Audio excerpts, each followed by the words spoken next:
Her mentality is remarkable. She is not that tall of a player, around 5'6". May 28th, Paris, the clay of Court Suzanne Lenglen. Alex Eala walks off Roland Garros, having lost in straight sets 4-6, 2-6 to an American 18-year-old she has publicly called one of her closest friends on tour. Second consecutive first-round Grand Slam exit of 2026. No press conference about rebuilding, no social media essay, just a walk to the locker room. June 9th, London, 11 days later. The Grass of Queens Club. Eala walks off court 1, having dismantled Zhang Shuai 6-3, 6-2 in the round of 32 of the HSBC Championships.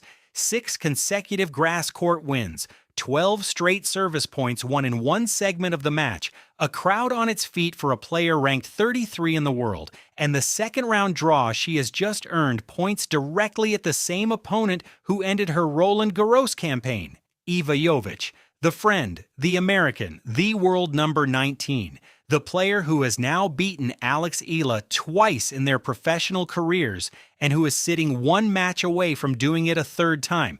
This is the rematch the tour has been waiting for, and the surface has changed. Here is the only context that matters for what comes next.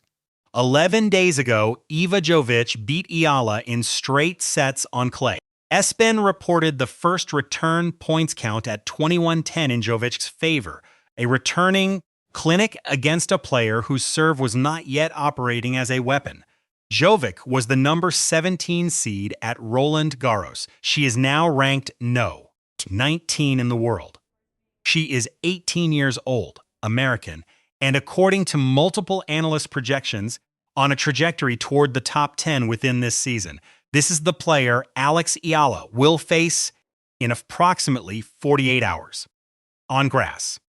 In London. Wimbledon seeding implications stacked on top. The rematch is not theoretical. It is scheduled. So look at what Eala did to Zhang Shuai on Monday, because this is the evidence the entire rematch question rests on. Zhang is not a casual opponent on grass.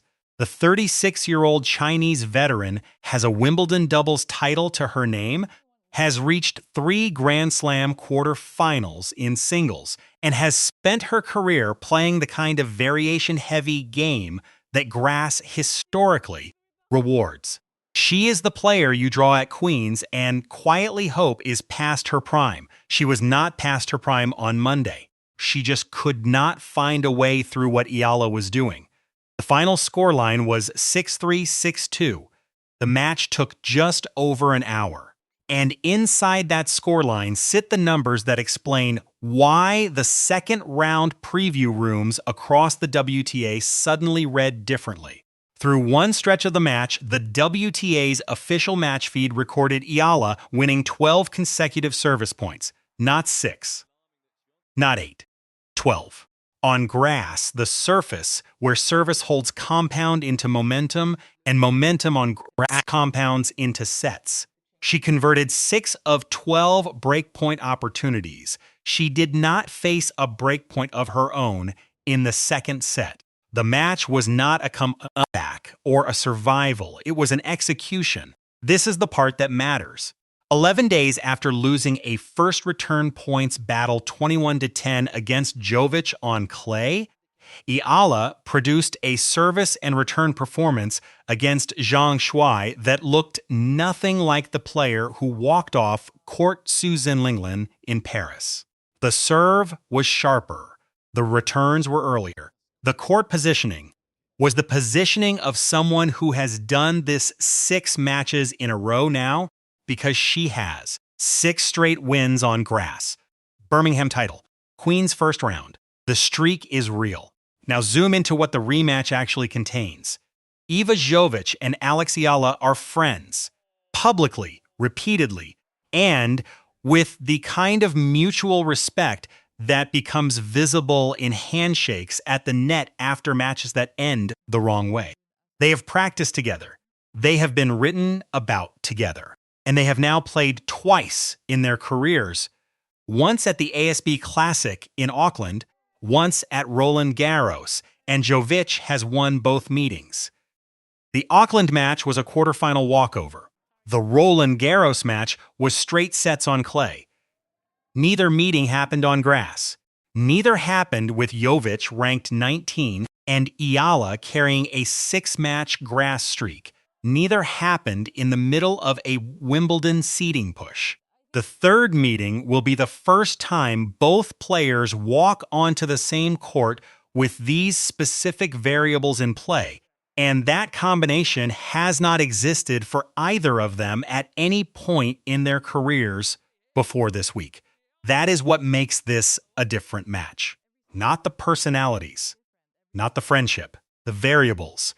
On clay, Jovic's heavy ground game and her ability to neutralize a developing first serve compound into the result the SBN box score reflected. On grass, Eala's serve, particularly the version of it that just produced 12 consecutive service points against Zhang, becomes a different weapon. Grass shortens points. It rewards the player whose first ball after the serve forces immediate offense. Eala's 6-match streak is built on exactly that pattern. A serve setting up the next ball ending the point. Jovic will not let that pattern run unchecked. She is too good a returner, and the 21-10 first return points result from Paris was not an accident. But the grass changes the math of how often that return pressure converts. And the player Jovic faced on May 28th is not the player she will face on June 10th or 11th. 11 days of a grass have intervened. A Birmingham title has intervened. The serve that was not working in Paris has started working in London. Whether it works at the level required to beat the world number 19 is the entire question of the next 48 hours. The crowd already knew where it stood. Inside Queen's Club on Monday, the Filipino contingent at Court 1 was loud enough that the surrounding courts could hear it. This is not new. The Sky Sports lead tennis presenter Gigi Salmon described an earlier Eala crowd this year at her Dubai matches as feeling like a pop concert. The Birmingham crowd traveled to a WTA 125 event in numbers that surprised local organizers. The London crowd showed up at a venue where the women's draw is sharing the marquee with Wimbledon prep and where the casual tennis fan does not typically know what a Queen's Club women's draw even contains. They know now. They knew because they were there. The roar that went up on the match point against Zhang was the roar of a fan base that has been traveling for this player for over a year. And that does not need a ranking to tell them what they are watching. That crowd will be at the rematch. It will be louder. And it will be the first time in the modern history of women's tennis that a Filipino player has walked into a top 20 rematch on grass with that volume of national support already in the stadium. That is not a marketing observation. That is a fact about how this match will sound when it begins. Bigger frame is not the rematch itself. It is what the rematch sits inside of. This is the third week of a 4-week stretch that may define the back half of Alex Eala's 2026 season. Birmingham produced her first grass court title and the 76 ranking points that moved her from number 37 to number 33. Queen's Club is the test of whether the Birmingham form transfers up against top 20 opposition. Bad Homburg from June 21st to 27th is the final tune-up, with Venus Williams reportedly in the doubles draw as her partner, a story by itself that detonate when it becomes official. And then Wimbledon, where the main draw begins on June 29th, and where the seeding rankings will be fixed approximately 1 week before play. If Eala beats Jovic at Queen's, she does several things at once. She avenges the Roland Garros loss on a surface that suits her better than the one it happened on. She earns a third-round meeting against either 2 seed Amanda Anisimova or a comparable opponent. she accumulates more ranking points toward the seeding cutoff.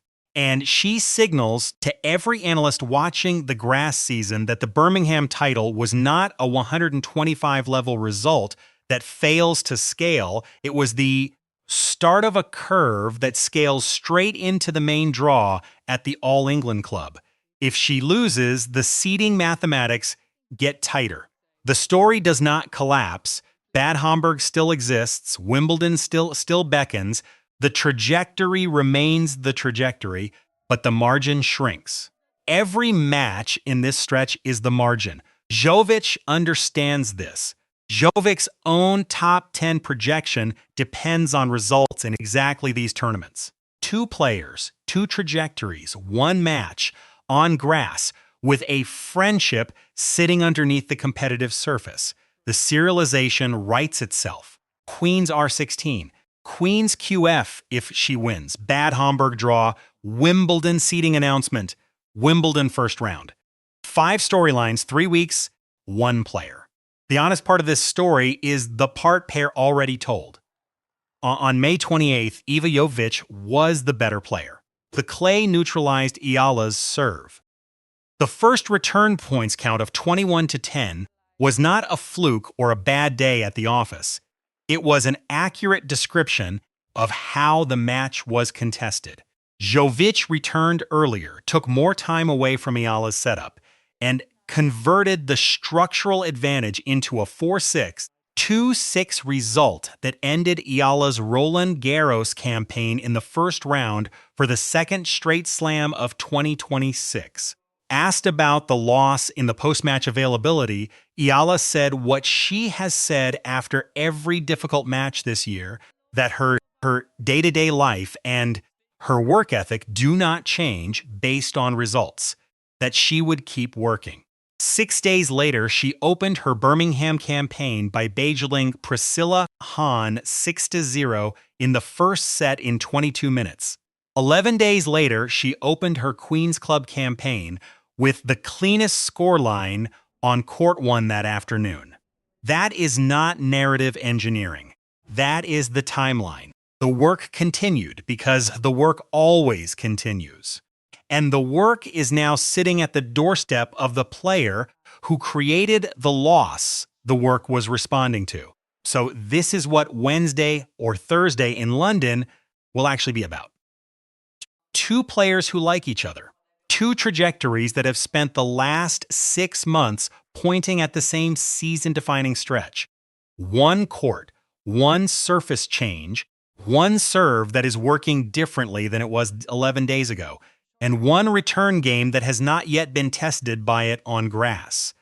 If Eala wins, the story is rematch, revenge, grass court legitimacy, and a Wimbledon seeding case that may have just sealed itself. If Jovic wins, the story is a third meeting, confirming a pattern, an American teenager moving toward the top 15, and a Wimbledon-bound friend whose seeding math gets harder by 1 match. There is no version of this match that fails to matter. The crowd will be on its feet from the warm-up. The Filipino contingent will be louder than the venue is used to.